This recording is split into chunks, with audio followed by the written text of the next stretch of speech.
You've probably heard the buzz around moringa.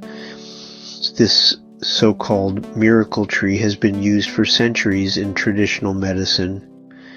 But did you know you can preserve its potent benefits in a simple homemade tincture? Today I'm going to show you how to make a moringa tincture right in your own kitchen. And I'll walk you through a couple of different ways to do it. Alright, first up, what is a tincture? It's basically an herbal extract made by soaking plant material in alcohol or another solvent. This pulls out the active compounds and lets you store them for months, even years. Let's get into method 1, the classic vodka tincture. You'll need dried moringa leaves, about 1 cup, 80 to 100 proof vodka, a clean glass jar with a tight lid, a dark glass dropper bottle for storage. Step 1. Add the dried moringa to your jar. Pour vodka over it until it's fully covered. Leave about an inch of space at the top.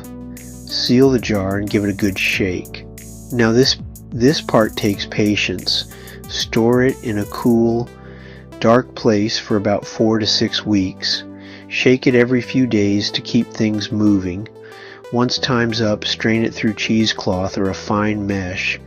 Pour the liquid into your dropper bottle, and boom, you've got a powerful moringa tincture ready to go.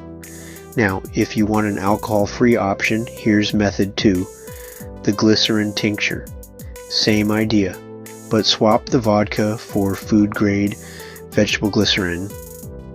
You'll also add a bit of distilled water. A 3:1 ratio of glycerin to water works well. Follow the same steps. Combine it with dried moringa, shake it up and let it sit for 4 to 6 weeks. The final product will be a bit sweeter and gentler, great for kids or anyone avoiding alcohol. And if you're short on time, there's a quick method too. Use a double boiler to heat the moringa and vodka gently for 30 to 60 minutes. Keep it low to preserve those nutrients. It's faster, but you might lose a bit of potency. Whichever way you choose, dosage is key. Start with 10 to 15 drops once or twice a day and adjust as needed. And remember, natural doesn't always mean safe for everyone. Check with your healthcare provider first. So there you go. 3 ways to make your own moringa tincture and unlock its amazing benefits. If you found this helpful, drop a like, hit subscribe, and let me know what herb you want me to tackle next. Stay healthy, stay curious. See you next time.